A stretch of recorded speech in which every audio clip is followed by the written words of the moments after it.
Ouais, bien sûr. Déjà, il y a mon père qui est un ancien basketteur. Il y a mon oncle également, ancien basketteur, qui est passé par l'INSEP.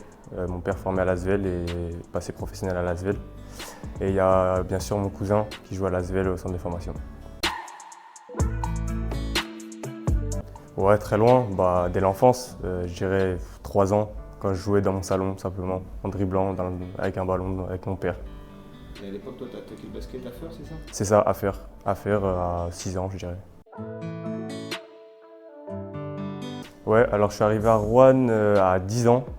Donc je suis rentré au collège à Rouen, je suis parti en famille d'accueil.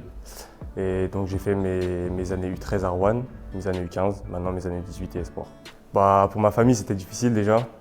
Pour moi moins parce que je savais ce que je voulais faire de ma vie et c'était très important pour moi.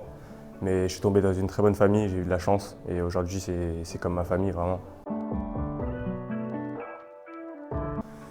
Ça, je me pose la question, on me pose la question, mais franchement, moi, m'importe vraiment pas. Je m'en fous, clairement, mais ça me va très bien comme c'est actuellement. Et le fait d'être de la fin d'année, t'as toujours été confronté à des joueurs plus avancés que toi, on va dire, physiquement?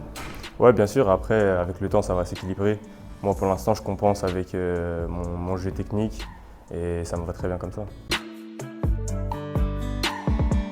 Ouais, bien sûr. Moi, mon plus grand souvenir, ça restera le buzzer de Zakaria Michargui en demi-finale. C'était vraiment un sentiment incroyable.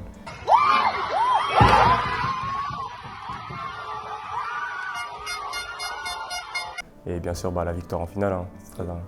Tu mets un panier important aussi dans Ouais, le ouais, un panier important, mais Gedegbe Ça, c'est pour un ses tirs, tir ça. qui C'est ses crucifie tirs. peut-être Cholet. Il a peut-être crucifié CB sur ce tir extérieur. Plein de fougue, le pistolet sorti. l'émotion, elle était moins forte qu'en demi-finale. C'était vraiment un sentiment incroyable.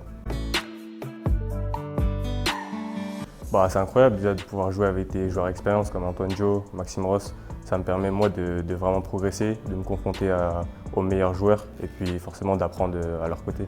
Ils me conseillent beaucoup sur mon jeu, sur les petits détails. C'est ça surtout la différence, je trouve, les détails entre le monde des sports et le monde pro.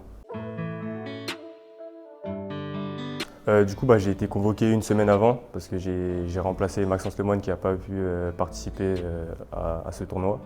Donc je suis parti, on s'est entraîné 3 jours ensemble parce qu'on est une équipe composée du coup. Et le tournoi a commencé, on a gagné nos 3 matchs de poule et on a perdu malheureusement en finale contre Mega Belgrade. C'est une sélection européenne, on avait 4 Français et après c'était d'autres joueurs européens. En France, notamment sur le championnat des sports, on a des très forts joueurs. Là c'était un tournoi U18. On sait que c'est quand même les meilleurs joueurs U18 d'Europe, donc le niveau était quand même présent, mais ça m'a pas bouleversé par rapport au championnat e-sport en France.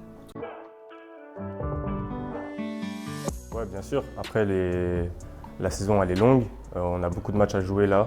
On va déjà tout faire pour se qualifier au Final Four, essayer de gagner le Final Four et après forcément essayer de performer au Trophée du Futur. Pour l'instant, j'ai pas d'objectif réel. Tout ce que je cherche pour l'instant, c'est progresser, m'entraîner quotidiennement avec eux pour pouvoir avancer et progresser sur mon jeu. Je pense que déjà, il y a une progression physique à aller chercher, c'est sûr, pour passer le cap. Après, il y a tous les aspects du jeu à continuer à progresser, bien sûr, pour jouer au plus haut niveau possible.